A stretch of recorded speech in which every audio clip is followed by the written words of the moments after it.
morning. I'm Mark Rowell, the Dean of Health Sciences here at Amarillo College. The medical industry is exploding, actually.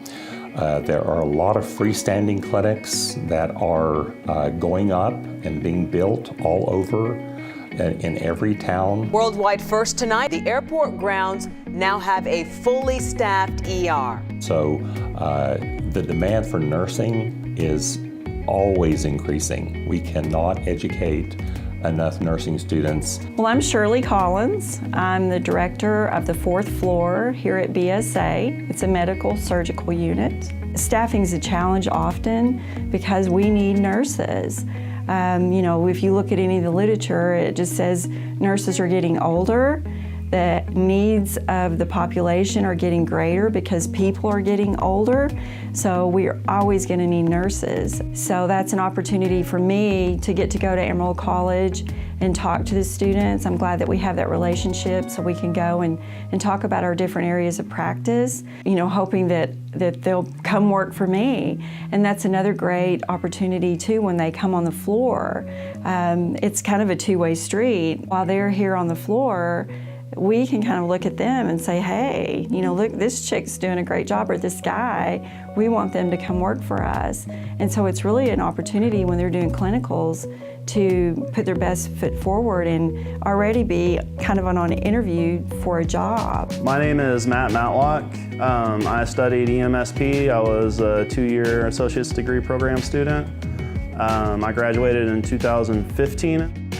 And ever since then, I've been working in the field between the ambulance and local air ambulance. With my specific degree being a licensed paramedic, I'm able to, I fly on a helicopter for a living now, for one. Or I work on the back of an ambulance. I can work in an ER, which I work in an ER as well too, in one of the freestandings locally. So there's really no limit to what somebody can do with the paramedic degree if they know how to market themselves. We have really good financial support to enable us to have high fidelity mannequins to teach our students, to have sonography equipment in our lab, to have nuclear medicine gamma camera, to have a simulation, what we call the labulance, in the emergency medicine classroom. And it looks just like the back of an ambulance. And it's geared with video cameras and high fidelity mannequins so that the students can practice their patient care skills. It really is amazing.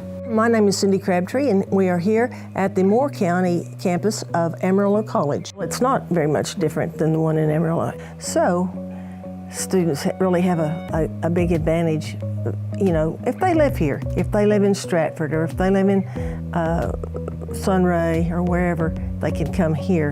Dumas Hospital has been very kind to say, well, we want them, and they are adding on to the hospital. Whenever they finish completing the add-on or the new hospital, they're going to need a lot more registered nurses.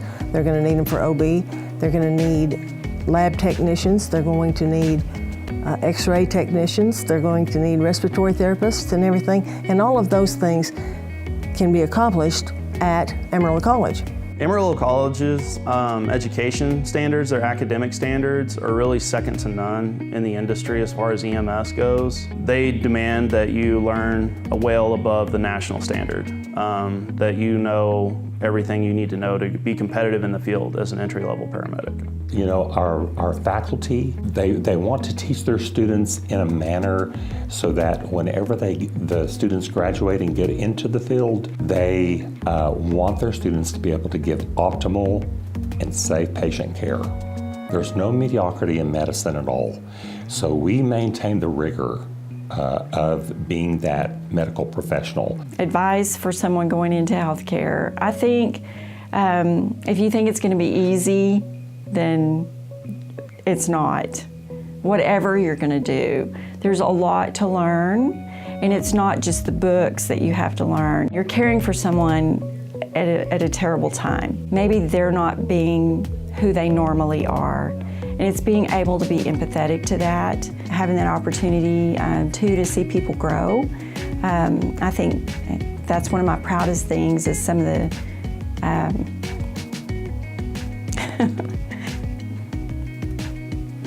it's a happy thing. Why am I crying? The kids that have gone on to be nurses, to be nurse practitioners. I have one GN that worked for me that became a doctor. So I've got that, even though those kids did all that themselves,